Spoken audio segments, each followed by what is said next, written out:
Today's reading begins in Nehemiah, chapter 3, beginning in verse 15.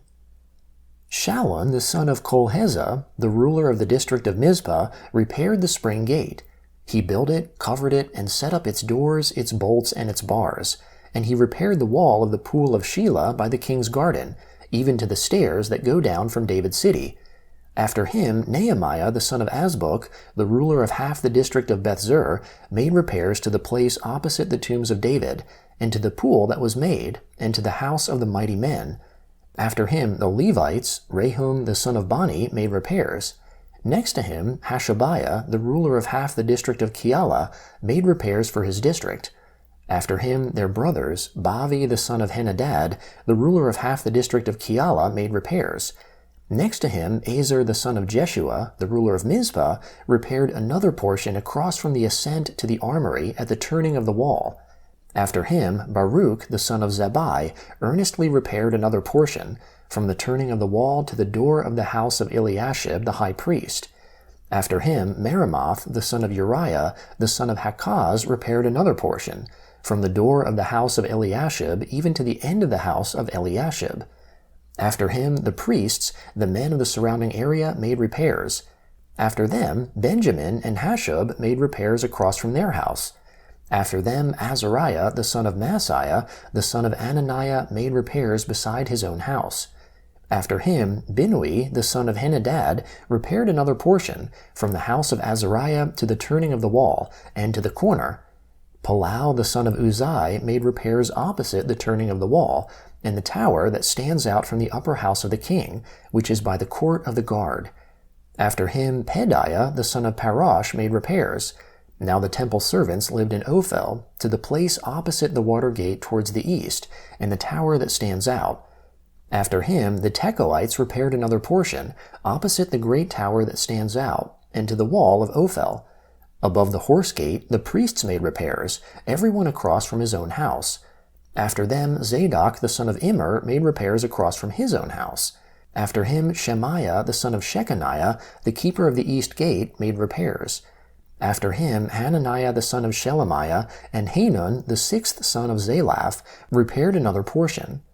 After him, Meshullam the son of Berechiah made repairs across from his room.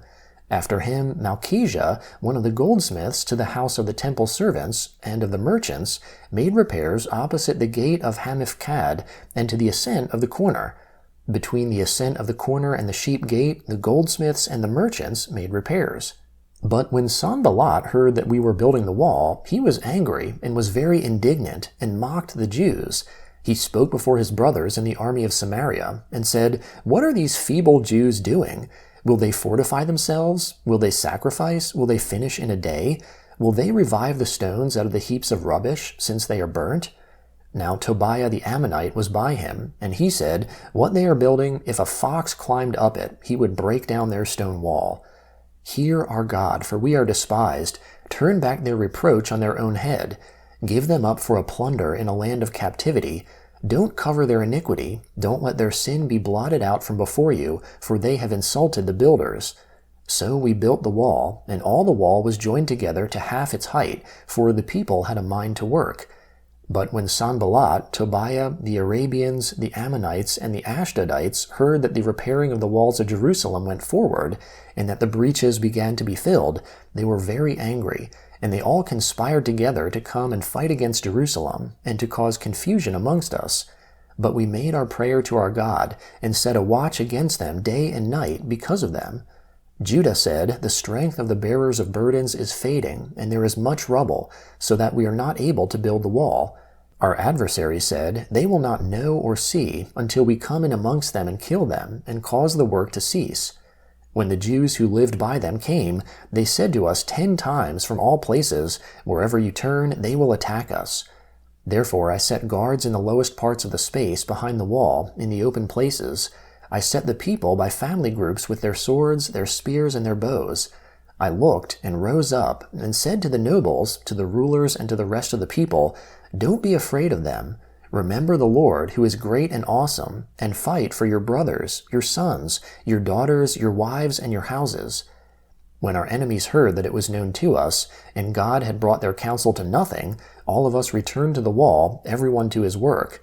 From that time forth, half of my servants did the work, and half of them held the spears, the shields, the bows, and the coats of mail, and the rulers were behind all the house of Judah.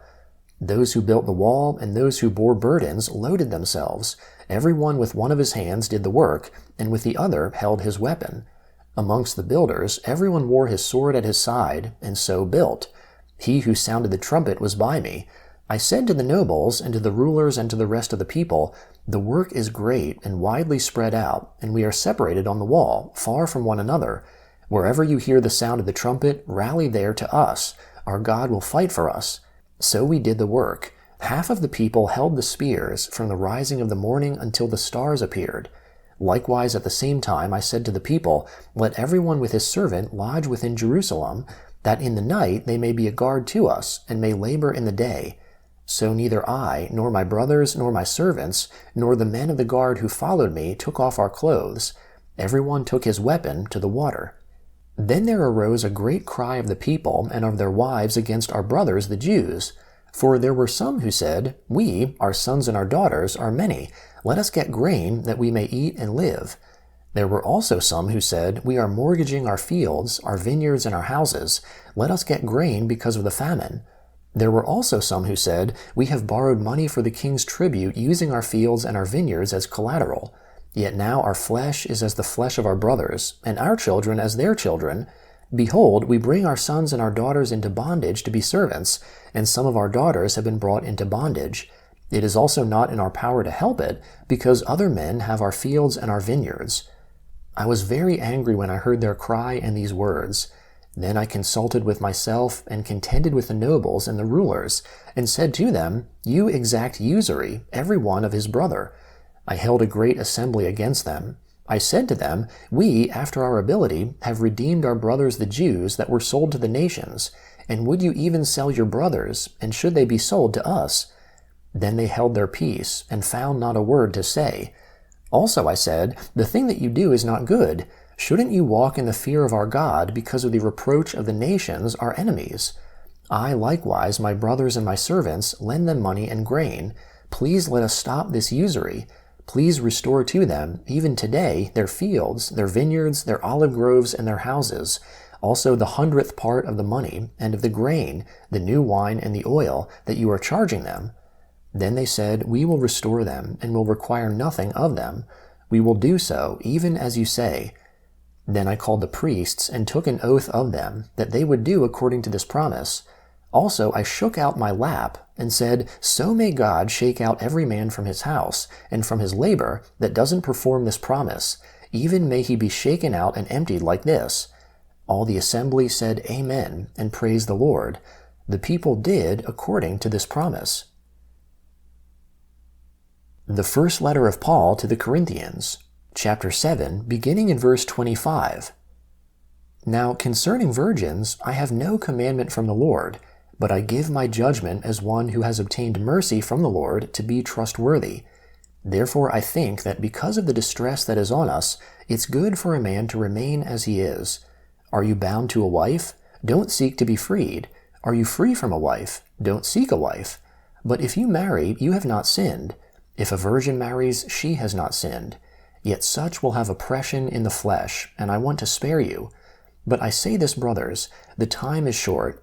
From now on, both those who have wives may be as though they had none, and those who weep as though they didn't weep, and those who rejoice as though they didn't rejoice, and those who buy as though they didn't possess, and those who use the world as not using it to the fullest. For the mode of this world passes away. But I desire to have you to be free from cares. He who is unmarried is concerned for the things of the Lord, how he may please the Lord.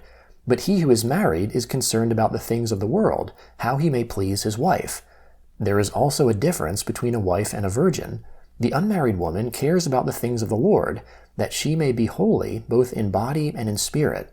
But she who is married cares about the things of the world, how she may please her husband.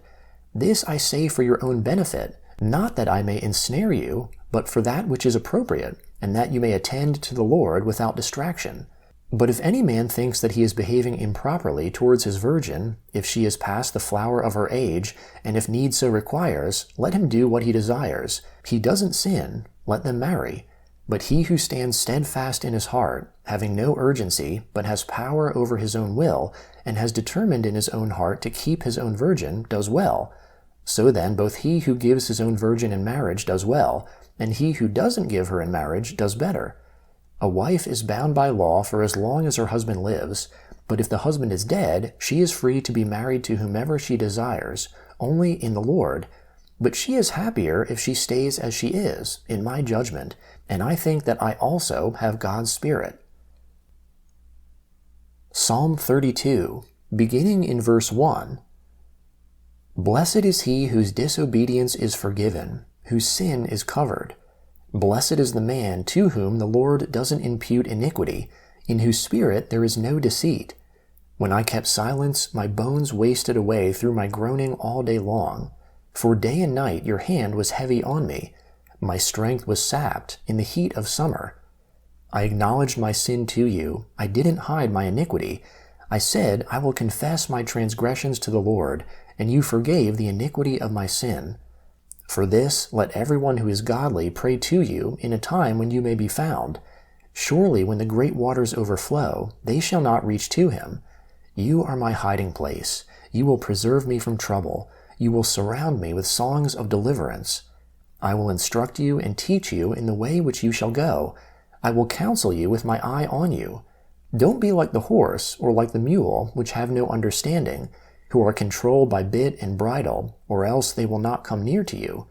Many sorrows come to the wicked, but loving kindness shall surround him who trusts in the Lord. Be glad in the Lord, and rejoice, you righteous. Shout for joy, all you who are upright in heart.